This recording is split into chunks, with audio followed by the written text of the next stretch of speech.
The drumbeat of scandals has been steady and unceasing over the past few years, and you can hardly turn on the news or crack open a newspaper without finding a reminder. However, if it is any relief, and also because misery loves company, it might come as some comfort to know that we are not alone. Other people around the world and over the ages have endured scandals that put many of ours to shame. Following are 20 fascinating historic scandals from around the world. Number 20. The British king who was a Hitler fanboy. King Edward VIII is often remembered as the romantic monarch. For many, what first comes to mind when his name crops up is that he was the king who chose love over power, and abdicated the British throne in order to marry his American mistress, the divorcee Wallis Simpson. What attracted less attention over the years, in no small part because the British government went out of its way to downplay it and conceal the evidence, is that Edward was a Nazi sympathizer. Indeed, in 1937, a year after his abdication, Edward and his wife toured Nazi Germany, in defiance of the British government's advice, where they were lionized by the Nazis and honored by Hitler. It was not surprising, considering that Edward was an anti-Semite, who blamed the Jews for the outbreak of World War II. In June of 1940, he told a Spanish diplomat that peace could be had if England was bombed effectively. 2 weeks later, the Germans began bombing Britain. British officials told Prime Minister Winston Churchill that Edward, who was living in Portugal at the time, was well known to be pro-Nazi and may become a center of intrigue. Churchill forced him to return to Britain with the threat of prosecution, then bundled him to effective exile, as governor of the Bahamas. Number 19. The affair that toppled a government. In 1961, John Profumo, Secretary of State for War and a rising star in Britain's Conservative Party, met and had a brief fling with an aspiring model, 19-year-old Christine Keeler. In of itself, that was no big deal then as now. Politicians having affairs were a dime a dozen. What turned it into a scandal with far-reaching consequences was the cover-up. When Profumo was asked about it in the spring of 1963, he told the House of Commons that there had been no impropriety whatever. In 1961, John Profumo, Secretary of State for War and a rising star in Britain's Conservative Party, met and had a brief fling with an aspiring model, 19-year-old Christine Keeler. In of itself, that was no big deal then as now. Politicians having affairs were a dime a dozen. What turned it into a scandal with far-reaching consequences was the cover-up. When Profumo was asked about it in the spring of 1963, he told the House of Commons that there had been no impropriety whatever. It did not take long for the paparazzi and tabloid press to prove that Profumo had lied. Even then, he might have survived, politicians lying to hide affairs also being a dime a dozen, were it not for bad timing.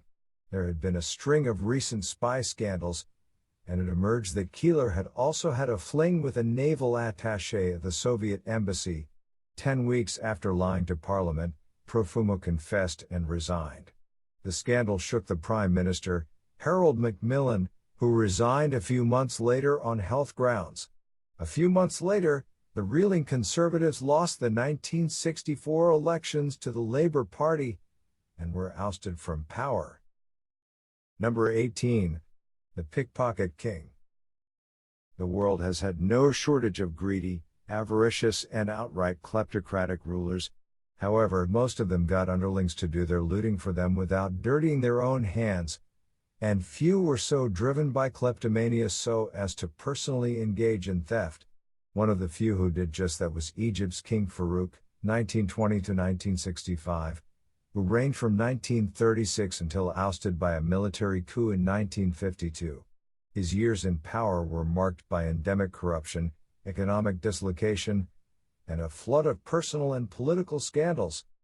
Farouk was serious about theft. He actually took pickpocketing lessons.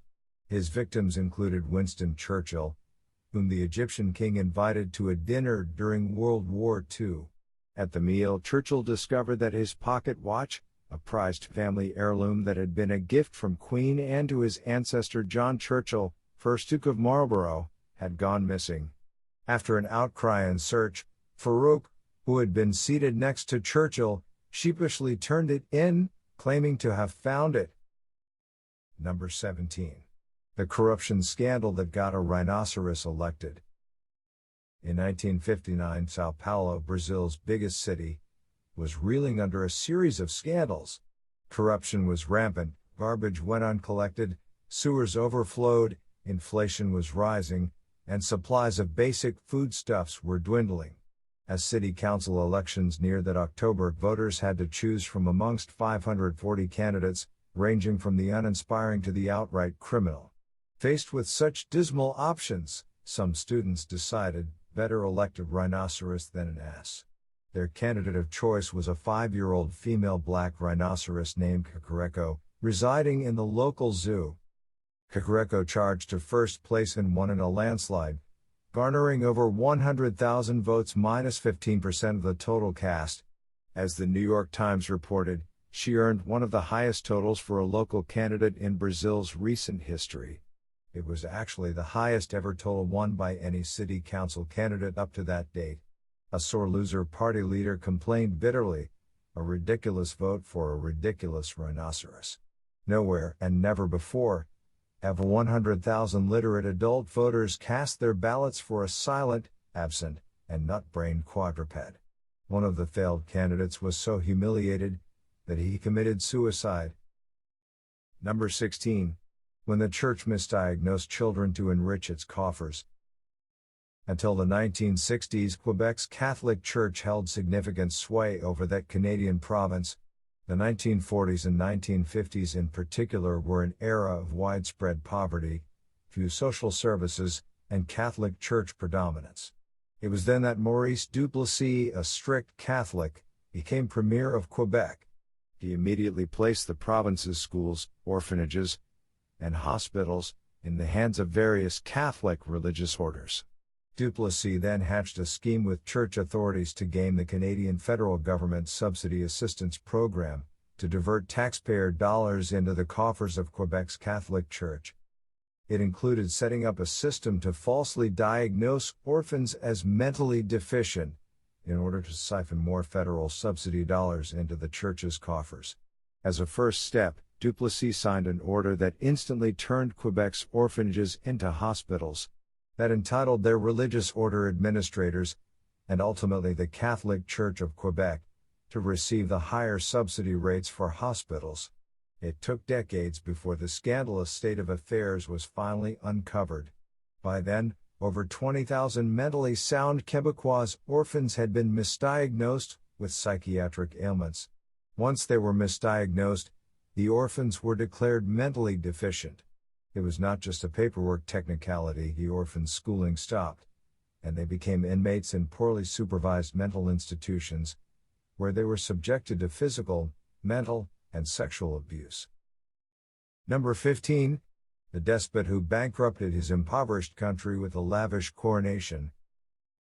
The now largely forgotten Jean-Bétel Bokassa, 1921 to 1996, was a military officer in the Central African Republic, who had served as a captain in the French colonial army when Central Africa gained its independence from France. When the Central African Republic won its independence, the new country's president, a distant cousin, appointed Bokassa to head its armed forces. Bokassa showed his gratitude by plotting a coup that aimed to oust his cousin from power, so he could replace him as president. In 1966, Bokassa followed through and seized power. He then ruled that small nation as a military dictator until 1979.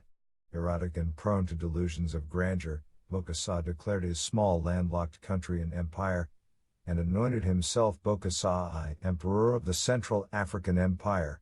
An admirer of Napoleon Bonaparte, Bokassa emulated his idol by crowning himself emperor.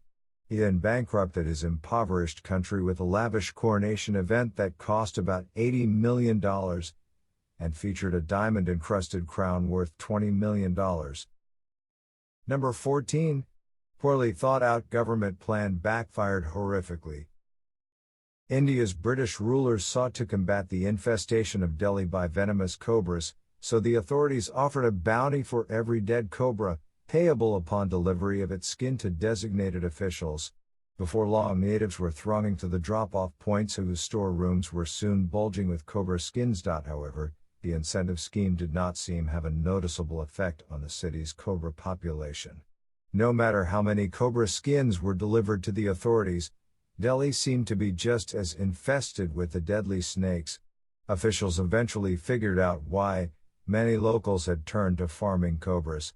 Since the bounty on the snake skin was greater than the cost of raising a cobra, the British had unintentionally created a new cash crop.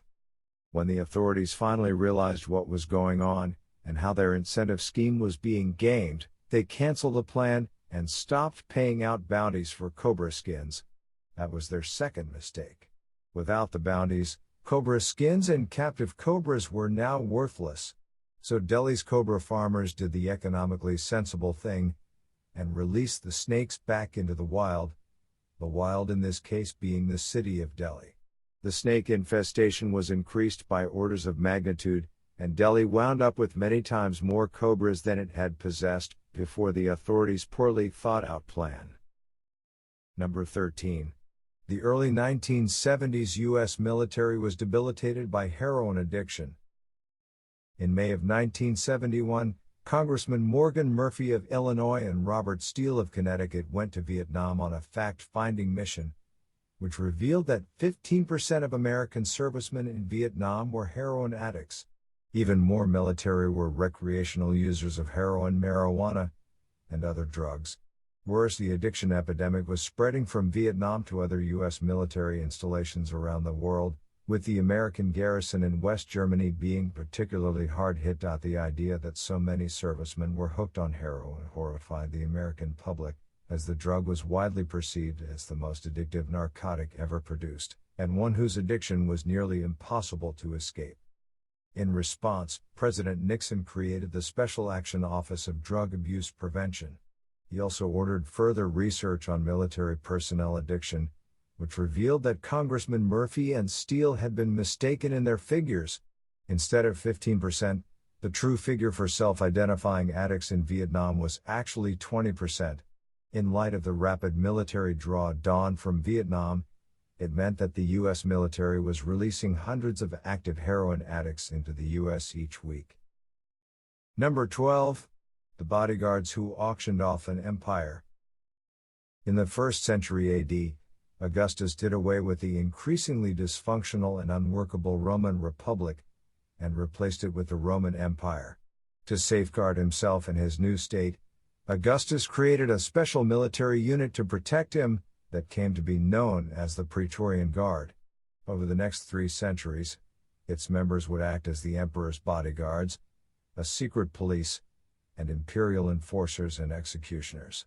They would also increasingly come to act as kingmakers, making and unmaking emperors at whim. Their most brazen act of kingmaking occurred in 192, after they assassinated the Emperor Commodus.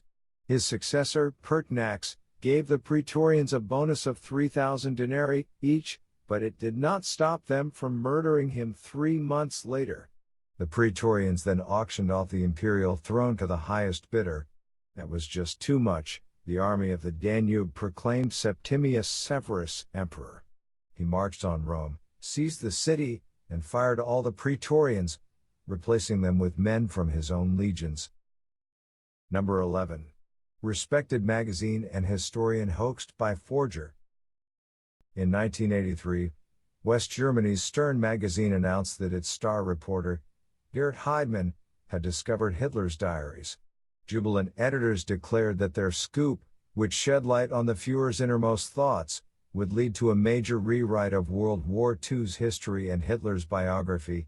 Hugh Trevor Roper, a prominent British historian who reviewed the diary on behalf of the Sunday Times, Stern's publication partner, declared the diary authentic. However, Stern's editors, fearing a leak, had refused to allow any German World War II experts to examine the diary. It was a huge mistake. Once the diary was published, it did not take long for experts to spot signs of obvious forgery. The paper used was modern, and so was the ink. Moreover, the diaries were riddled with glaring historical inaccuracies, concerning events and dates that Hitler could not have possibly gotten wrong, particularly dated entries in which the Führer described events before they had actually happened in real life. An investigation revealed that the diary had been created by a notorious German forger named Konrad Kujau, who teamed up with Stern's reporter, Gerrit Heidemann, to rip off the magazine. Number 10. Unhappy royal marriage leads to blown-up royal hubby. Mary Stuart, Queen of Scots, 1542 to 1587, inherited the throne as an infant, and was raised in France while Scotland was ruled by regents. In 1565, she returned home and met her first cousin, Lord Darnley, a handsome young man who captivated her. In addition to the attraction, a marriage made dynastic sense, as it would unite two branches of the Stuart line, and thus strengthen the Scottish royal family. A wedding was swiftly arranged, and Darnley ascended the throne as king consort. Unfortunately, Darnley had an excessive sense of entitlement. He grew enraged when Mary refused to grant him the crown matrimonial, which would have allowed him to continue ruling after her death. When his wife got pregnant, instead of being pleased, Darnley fretted that any heir would push him that much further from the throne. He eventually focused his rage on Mary's secretary, David Rizzio, whom he accused of turning the queen against him and of being her lover. In March of 1566, Darnley and some sidekicks burst into the queen's dining room and stabbed Rizzio to death in the presence of his horrified, pregnant wife. Mary responded by conspiring to blow up Darnley's bedroom while he slept. He survived the blast, only to get strangled to death as he staggered out. Mary married his murderer a few months later, which so scandalized an already reeling Scotland that Mary was deposed and exiled.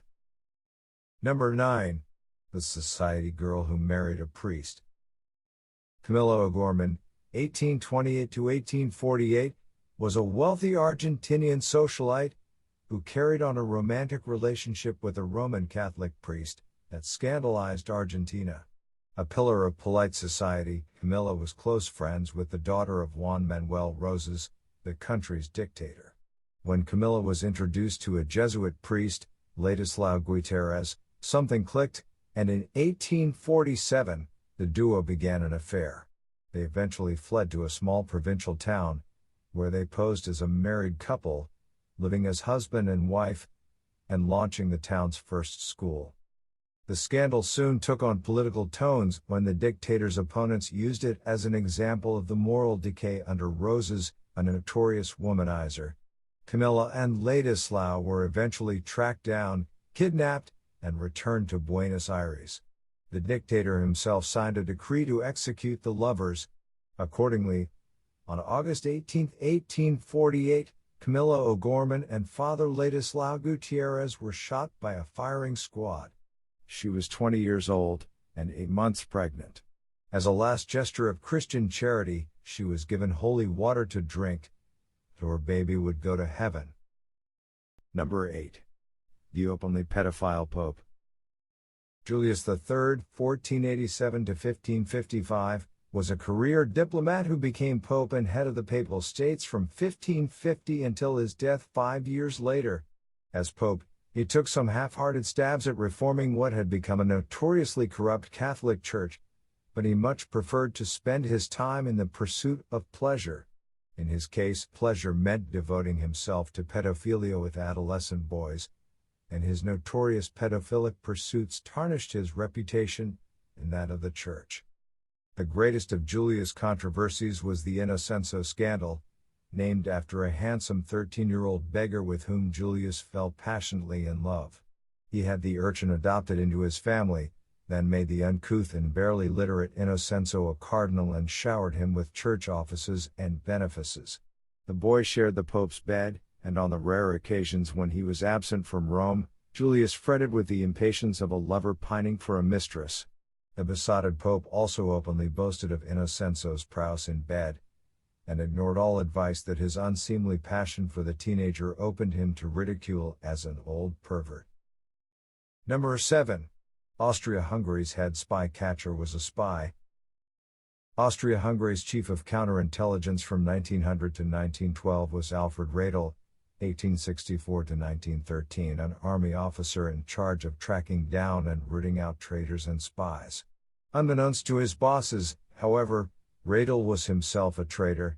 He betrayed his country and sold its secrets to its main rival and likeliest future enemy, Russia, whose chief spy in the Austro-Hungarian Empire he became. He also spied for both the Italians and French in exchange for money. Radel was gay in an era when homosexuality was a taboo that could ruin a person.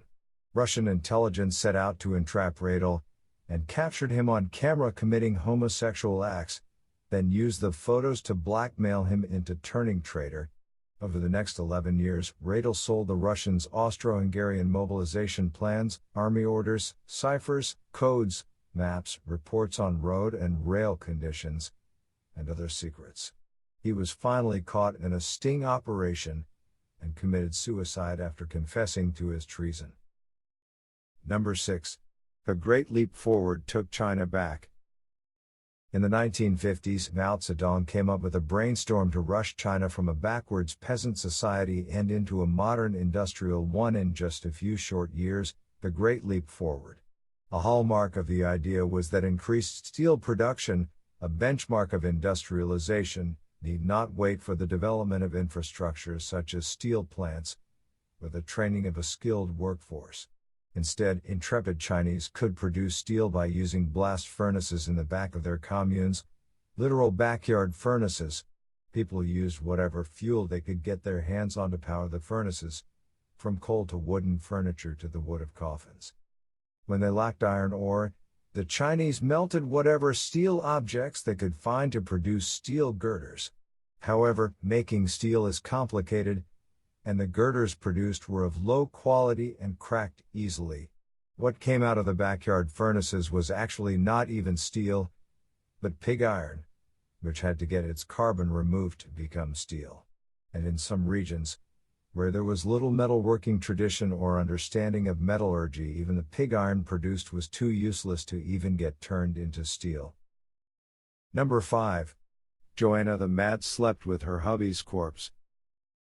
Joanna of Castile, also known as Joanna the Mad, 1479 to 1555, was the daughter of Spain's Catholic monarchs, Ferdinand II of Aragon and Isabella I of Castile. As her nickname indicates, Joanna was not all there. Her family had a history of mental illnesses, and Joanna's marriage to Philip the Handsome, a notorious lecher who cheated on her non-stop, and after whom she lusted non-stop, drove her crazy. Foolishly crazy, to the point where she slept with his corpse for years after his death. When Philip suddenly died in 1506 from typhoid fever, Joanna became inconsolably grief-stricken. Finally, unable to bear the separation any longer, she had Philip's corpse disinterred 3 months after it was buried. Joanna then had the rotting body embalmed with lime and various unguents, and generously doused with perfumes. As a contemporary described it, the corpse was stitched back together, and all its members bound with waxed linen bandages. During the next 3 years, Joanna got into the habit of crawling into the casket with Philip's cadaver, or sleeping with it in her bed. She also took it around with her wherever she went, exhibiting it to all and sundry, to demonstrate just how handsome her husband had been. Number 4. The Associated Press leaned over backwards to placate the Nazis. After the Nazis took over Germany, the Associated Press sought to placate the new rulers by firing all of the local Jewish staff. AP also engaged in self-censorship and started adjusting its news reporting in order to keep the Nazis sweet. Among those adjustments was the downplaying of the daily discrimination endured by Jews, and by the end of 1933, the AP was refusing to publish images depicting such discrimination. It worked. By 1935, most international news organizations of the day, such as Wide World Photos and Keystone, had been kicked out of Germany by the Nazis, but the AP was one of the few still allowed to operate in the country. After America joined the war in December of 1941, AP's Berlin office was closed, and its American staffers were arrested and interned, before getting swapped in a prisoner exchange. However, in order to continue to obtain photographs from Nazi-occupied Europe, the AP made arrangements with news agencies in neutral countries to receive photos for the Third Reich, in exchange for furnishing the Germans with AP photos. The AP images provided to Germany appeared in Nazi propaganda, some were altered, and nearly all their captions were changed to conform to the official Nazi viewpoint. Number 3. Queen Victoria blamed her dissolute son for the death of his father. Albert Edward (1841–1910), who went on to reign as King Edward VII of the United Kingdom from 1901 until his death, was mediocre as both a man and as a monarch. However, as a libertine and all-around royal party animal, Edward VII shone, standing in stark contrast to his notoriously straight-laced mother, Queen Victoria, whose name became synonymous with prudery and uptightness. Indeed, from early on, Prince Albert, or Bertie, was a disappointment to his prim and proper parents, Queen Victoria and Prince Albert of Saxe-Coburg. At age 16, Bertie had his first sex scandal with a prostitute, while observing army exercises. It was hushed up, but the Queen was not amused, and Bertie's father, although ill, went to see and reprimand his reprobate son. On the way back home, his father caught pneumonia, which did him in.